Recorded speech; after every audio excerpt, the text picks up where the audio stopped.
Hey guys, today I'll answer the question how to start a Death Guard army in 10th edition. I have now collected more than a dozen factions in 40k, and today I'm going to share with you all of the tricks and strategies that I've developed on how to do that most economically efficient. First, we need to figure out our goal. What are we trying to achieve? In my opinion, from my experience, the best way to approach starting a new collection, whether you are an experienced collector with other factions or not, it doesn't really matter in this case, is by figuring out what is going to be your first goal. And in most cases, I would recommend to try and build your 2000 points list first. If you want to know how to build a good competitive list of Death Guard, check out my How to Play Death Guard video. But today we will be talking about units that are both good currently.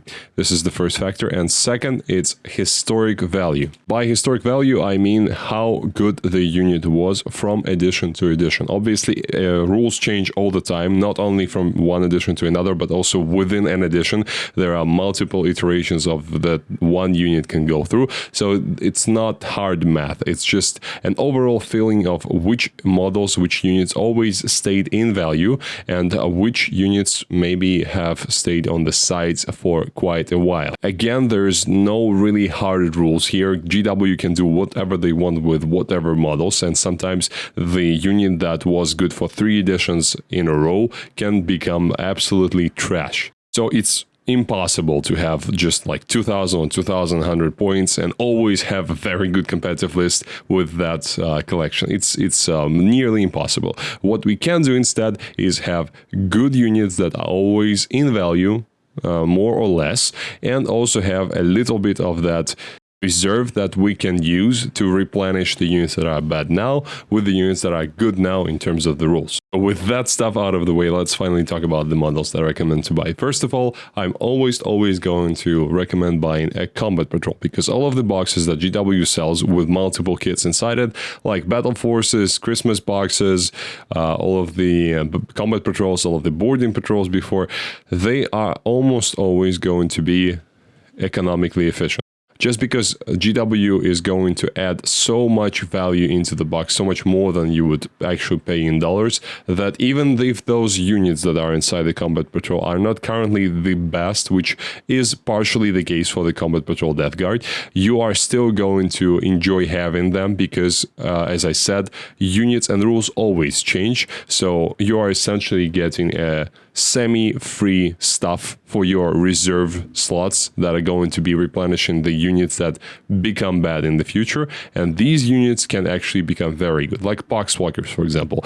They are not that great now. I would not call them the most competitive unit, but they were extremely good at one point in 8th edition and in 9th edition as well. So I suspect when the Codex Death Guard drops, there might be a detachment where Boxwalkers or hordes like that are very good at. And even if that doesn't happen, you still want to have 10 Boxwalkers just to hang around your deployment zone objective because they're good for it. So when you're starting a collection, if you can buy for the retail price a Battle Force or Combat Patrol, you should have one, because almost always you are going to have useful models from that, and they are going to cost so much less than from a store, from just a standalone box, that it's almost always efficient. Next thing we have here is Typhus. He is a strong HQ now in 10th edition, maybe again not the strongest and maybe not the most competitive choice you can have, but he's definitely good, and I would personally run him because he has a very good buffing or debuffing power, whatever side you're thinking of for your opponent. It's a debuff -1 to hit in combat for both Terminator types, so Death Shroud and Blight Lords, or your Poxwalkers. And also he has a nice mortal wound ability, which is just like the Thousand Suns Doombolt or Grey Knight's Vortex of Doom. So you essentially just pick a unit within 18 inches and that unit suffers a number of mortal wounds, which is a nice thing to have. It's a very useful ability because it interacts with the enemy's units outside of the phases almost. So it does not care about falling back, doesn't care about advancing, doesn't care about lone up rule, and etc.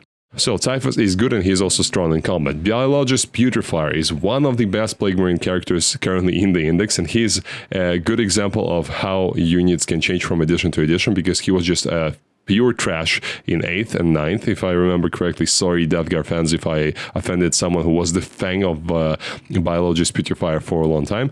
But he, in my opinion, was not great. Now he is one of the best Plague Marine characters because he buffs the damage of the Plague Marines substantially, giving them lethal and I think critical 5s.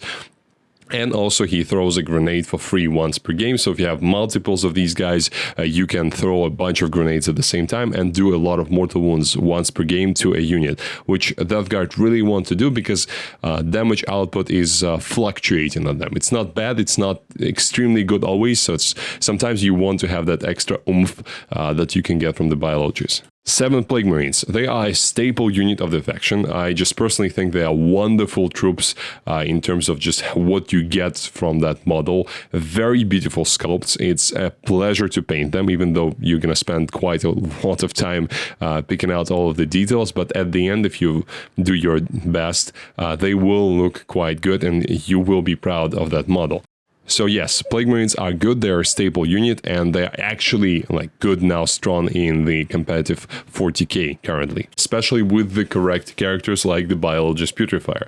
And obviously the Box Workers as well, we've already discussed those. So $160 is the price for the Combat Patrol. All of the prices you're going to see in this video are just the official GW prices. You can almost always find at least 10% or usually 15% discounts on things like Amazon or retail stores. So this is just the base price. You're almost always going to pay less than that. And the total value of the Combat Patrol, again with the same prices, is $243.50. So the discount here is $83, which is a lot. Currently, there are no battle forces available officially for the Death Guard, and those that you can find on eBay from like 2021, 2022, they are not good because the price on them is so humongous that you are not going to get any actual discount. You're just going to pay the same price, if not more, than you would pay just buying the separate boxes from the GW store. But if you're watching this video some point later in the year, maybe at the end of 2024, and there again is a Death Guard Battle Force, I highly recommend to pick that up. So next, things you should get first after the Combat Patrol. So we start with the Combat Patrol. This is our first box that we buy, and next we go into this list. And here I did not really put units in any kind of order, so whatever order you want to buy them at, it's fine, unlike the second slide that we're going to talk about. And stuff here is what I think has a good coefficient between being good now, actually powerful in now currently 10th edition, and also being historically good. First is 2 more units of Plague Marines, so that you have 2 full 10-man units or 3 7-man units, depending on what happens with squads, or even if you are really going MSU style, you can have 4 units of 5. So 21 is a good amount to have, and that's extra 2 boxes on top of the Combat Patrol. And they cost $60 each. Again, the prices are without discounts. 2 rhinos. You need those to transport your characters if they are alone, or usually just your Plague Marines, because Plague Marines are too slow without the rhinos. And rhinos are almost always historically good, or at least decent, so they're almost never really bad in any edition, which is good for your investment, and they cost $55 each. Next, 2 units of 3 Dash Trial Terminators, which is in most cases going to be currently as just a 6-man squad. You used to run them as 3-man squads, like dip striking them separately, but I think currently you just want to have a full 6-man squad led by a character of some sort. In the current list, you would only have Typhus to run them, which is not a bad choice. It's actually quite nice, but I would probably recommend a Lord of Virulence for them, as we discussed in the How to Play Death Guard video. They are a beautiful sculpt and actually very powerful currently, so I would recommend to pick up 2 boxes, which are $60 each. 3-voted blow drones. They are a great unit now, and they were very good from one edition to another. I remember them being good in 8th, I remember them being good in 9th, and now they're still good in 10th. It's just something that this unit has, which they have been maybe a bit too expensive at some point, but they still were very much usable in 9th edition, and then now currently in 10th they are just awesome, and you want to have 3 of them in any list, in my opinion. $60 each times 3. Plague Bear Scrollers, the unit that you cannot imagine a Death Guard army without.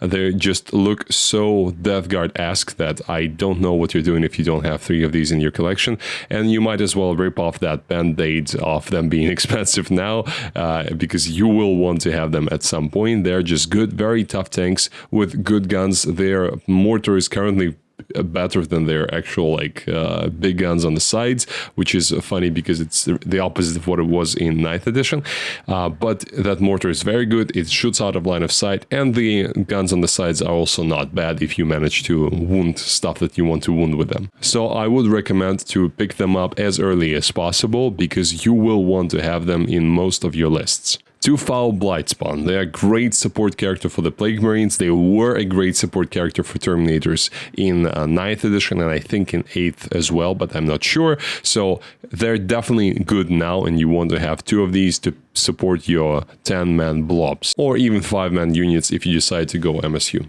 And 1 more Biologist Putrefier or Talaman character, so if you want to go full Foul Blightspawn Biologist Putrefier mode, you can use that, or Talaman if you want to have 1 squad kind of hanging back, and maybe you're not worried about them being charged first, so you want to sacrifice the Foul Blightspawn and instead have the Talaman. That's also an option, but I would not recommend it. In most cases, you want the Talaman to hang around with the 5-man squad somewhere in the back and have those 2 10-man units of Plague Marines with the Foul Blightspawn and Biologist Putrefier going forward inside the Rhinos. So that plus the Combat Patrol comes to 1965 points, which is just perfect for your enhancements, and then you're gonna have the 2000 points on the nose. Obviously, this is very fragile because I'm using the current prices, which is the end of 2023, so I don't know what will happen in the future, and the prices may go down. Unlikely, they're probably going to go up, so this is easier, just remove something. But if a unit in this list becomes not so great, you will not have anything to substitute it with. So that's why we're going to the second slide. So this is the stuff that I recommend to expand into once you're done with your first 2000 points. And I've set this up more or less in how I would recommend to buy this. So starting with Mortarion and finishing with the Surgeons and all the small characters. Mortarion is obviously just a awesome model, incredible sculpt, and not having him in your Death Guard collection is just strange because he's probably the best, the most beautiful model we have available. So if you are a collector, you want to have him. And he's also actually good now in terms of his game stats. He's also at that sweet spot in terms of the price, where if the points decrease on your Death Guard, you just remove maybe 1 small unit and you can squeeze him in. Currently, Death Guard are very cheap, so I don't expect that happening. Instead, you just have that interesting shift where you can remove maybe a unit of Terminators and put Mortarion instead, or remove a unit of Plague Marines with a Rhino and put Mortarion instead. Something of that sort. You have agency to change your list, and that's the first thing I would buy in addition to those 2000 points. Now, 2x5 Blightlord Terminators. They are another unit that you would almost always think about if you know Death Guard and think about their units. They are beautiful sculpts. They also come 5 in a box, unlike the Death Shroud, so you get more bang for your buck. And they were strong in previous edition. They are not really strong now. They're okay to use, and I would go for them on this expand step, because when the Codex drops, I expect at least one of the detachments to really like the blob of Blightlord Terminators, because that's how it usually happened before. Lord of Virulence and Lord of Contagion are your good Terminator buffing characters, so they are here to buff either the Blightlords or the Death Shrouds, and Lord of Virulence is really good with the Death Shrouds. Lord of Contagion is kind of good with everyone, so he gives 4 arrows to hit to the Blightlords or the Death Shrouds, and he fights reasonably well himself. And he also was a great character to deep strike solo in 9th edition. I would not recommend to do it now in 10th, unless there is in the future some sort of enhancement that you can put on him that makes him a lone up. Next, Malignant Playcaster. They were very useful in both 8th edition and 9th edition, less so now in 10th edition because they are characters without a good unit to put them into, because they are not buffing the unit that they are connected to the Plague Marines. So you are just sacrificing essentially the potential of Plague Marines in order to protect the Malignant Plaguecaster. However, the debuffs that they provide are actually very good. They provide the debuff to advances and movement, -2 to both, and also to the charge roll made for the unit that was hit by the Plague Wind attack. And also in your shooting phase, you can select an enemy unit with an 18, and that unit is going to be subtracting 1 from the wound roll when it's making a melee attack. So for a relatively cheap character, it's quite good debuffs. Again, problem is having some sort of a unit to connect them to. I would really like to have an option to run them with Poxwalkers, because it would make it easier for the Malignant Plaguecaster to have some sort of a bodyguard, but alas, we don't have that yet. Demon Prince, another good unit historically. He was a very good bearer of relics and warlord traits to make him very tough before, and because of how rules worked for characters in 9th and 8th edition, yeah, he was untargetable in most cases. Now currently he's not as good because he is targetable, he is expensive, but you can not put so much durability into him, like making him a greater demon of Nurgle. He's not that tough, so I would not recommend to buy him as your first choice, but just having him in your collection is going to be beneficial, because again, at some point I expect him to come back to his glory days of durability. Mephitic Blightholders. These units were historically very unstable, and now they are not great because they are quite expensive and they don't have the damage output to match the price. They are relatively cheap in terms of the wounds with toughness and invulnerable save that you get, so they're not bad to have, and they're also one of the cheapest vehicles you can find in terms of the actual dollar price, because they cost $29 per model. So if you can get your hands on them and if you like the model, it's a good thing to have, because again, at some point in the future I expect them to become decent or even good, but currently they're not, so I would not concentrate on them first. And the same goes for the long queue of characters the Death Guard have, like the Surgeon, the Blightbringer, Icon Bearer, Chaos Lord. All of these guys, they're not necessary for your collection currently. I would not recommend to concentrate on them now unless you really like the sculpt and want to paint that, but you don't need it for your competitive or semi-competitive list. If you want to run Death Guard, just beware that at some point, if it's something like what happened to the Biologists happens to them and they become just mandatory for your lists, it may be hard to find them in GW stock, because they are not always available, such models that are very popular. So keep that in mind. So that's how I would personally start collecting Death Guard. That's pretty much how I did that when I started collecting them back at the start of 9th edition, and it worked for me, so I hope it works for you as well. Let me know if there is a better idea you have in terms of the units, or maybe I forgot to mention something that you think is good to have in your collection. And thank you for watching. I'll see you next time.